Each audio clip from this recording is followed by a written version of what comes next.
Hey guys, this is another video as promised, which is a subsequent video to our first video where we did Visual Studio and C++, and we were connecting to a Raspberry Pi 3 using wiring Pi sys.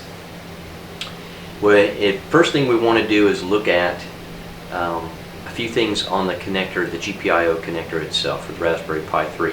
This is a website by Microsoft that gives the pinouts for the wiring Raspberry Pi 2 and 3.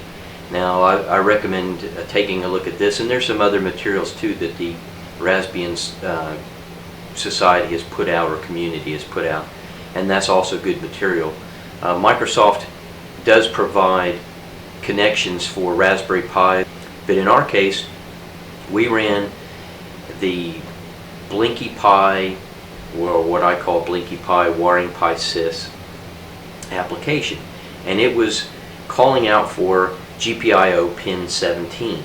So if we take a look at this drawing here, or picture, you'll see that the GPIO 17 pin maps to the physical pin 11 on the GPIO connector. So that's the pin that we're going to be interested in here. And before we get into showing you the actual wiring, and I'm going to do a video with that, then let's get into a look at the schematic of how this thing is going to be wired up. So if we pull that up, you'll see here that it's a simple resistor and a light emitting diode, or an LED. Now the GPIO connector or pins on the Raspberry Pi 3 are 3.3 volts DC logic. So that's where you see here the 3.3 volts coming in, positive 3.3 volts coming in through the 1K resistor and going into the anode of the LED. And then coming out of the LED, the cathode is tied to ground. It's a very simple circuit, and we're going to show you here shortly how that's wired up. So let's get on to showing you the actual wiring itself.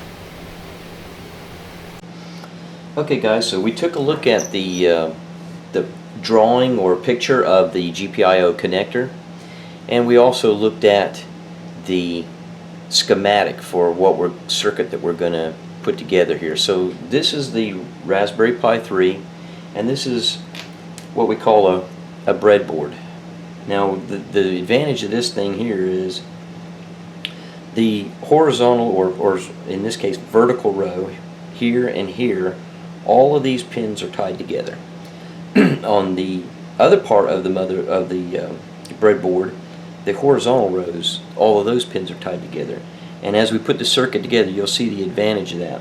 This allows you to basically put electronic circuits together without actually having to go do any kind of soldering or anything of that nature.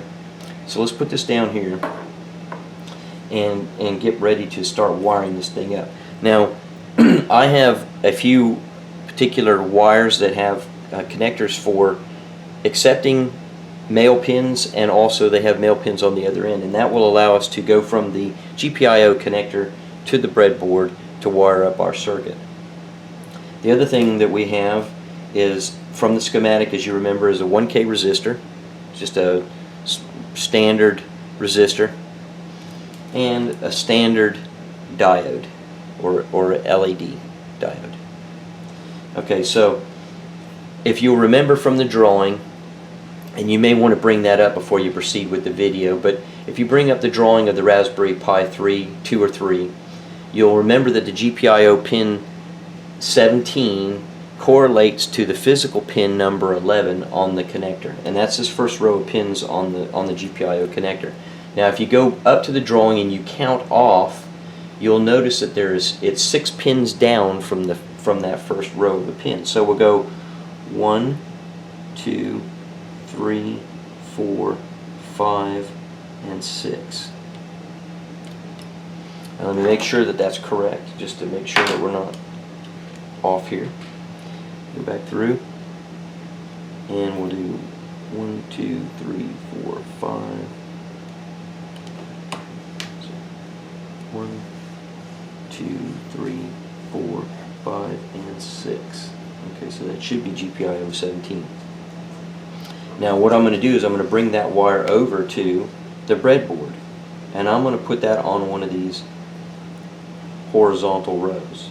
And the reason for that is that brings the output of the pin over to an area on the breadboard that we can get access to.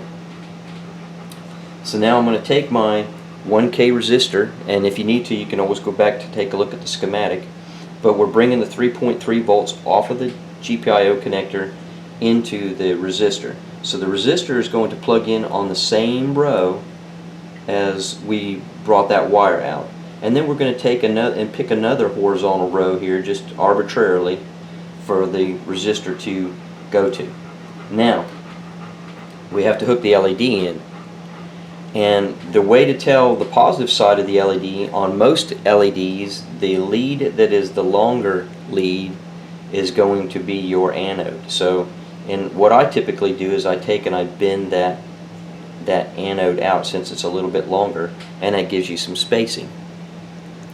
It's hard for me to get it in there, but anyways, so the longer lead will be the anode, and that is going to be plugged in to the same row, and if I bring that back up, you'll see the same row as the termination for the resistor. So now, let's put this down here so I can get it in there. Now you'll see that we have the 3.3 volts off of the I/O coming into the first leg of the resistor. The resistor goes through, and it comes through, and it's on the same row as the anode for the LED. The cathode is also distinguished by the fact that there's a flat spot on the LED, on typically a flat spot, and that will indicate that that is the negative side. Okay, so now we have to get a ground wire. Well, how do you get that circuit back to? If you look at the drawing again, you will see that on physical pin 9 of the GPIO connector there is a ground, and we can use that ground to complete our circuit. So that's going to be 1, 2, 3, 4, 5, pin number 5. So it should be just right in front of that. 1, 2, 3, 4, 5. Oops. So we put it on pin 5, and we're going to bring it to the other leg of the LED, the negative side or the cathode side of the LED, and we plug that in. So now you'll see that we have positive coming in on the one end of the resistor. The other end of the resistor is tied to the positive end of the LED. Let's see if I can rotate that a little bit better. And let's see if I can zoom it in.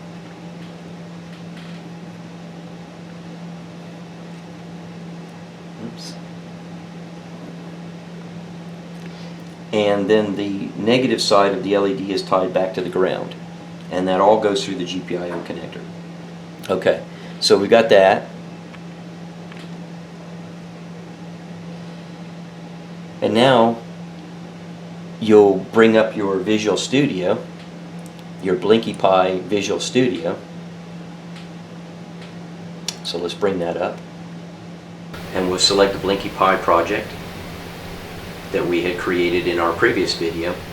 And you'll see here that we have the same wiring pipe setups as we have the digital rights to turn on and off the pin, and we are interested in GPIO pin 17, and I showed you how to wire that up. So let's go ahead and fire the application itself up.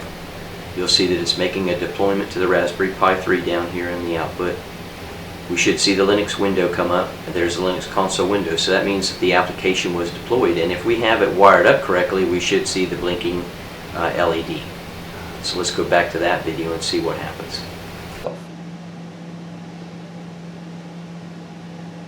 You should see the Linux console come up on your Visual Studio, indicating that you did maintain a connection to that Raspberry Pi 3, and as you can see now, the LED is blinking. Like I said, I played around with the resistor to find a nice bright output for the LED. You can tweak that a little bit. You could even put a variable resistor in there if you wanted to. Keep in mind, if you do put a variable resistor in there, that if you turn the resistance down too low, you could overdrive the LED and burn it up. So for a simple circuit that we've done here, the 1K is more than sufficient. And that basically is your Blinky Pi running through your Raspberry Pi 3 and causing the LED to blink. And you can see here that it's blinking quite effectively.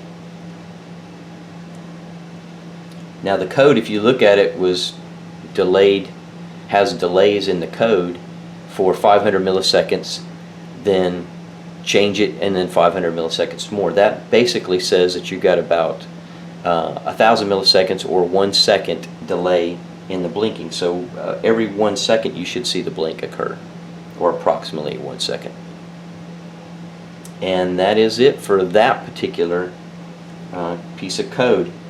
And I hope you guys enjoyed that, and we'll see you next time. I think on the next one I will be doing a little bit of code to show you how you can change that BCM setting on your Visual Studio project so that you can do it in code rather than having that GPIO export in the project itself. You'll be able to do it in code using a system command. So that'll be the next video, and we'll talk to you later, guys. Take care of yourselves. Bye.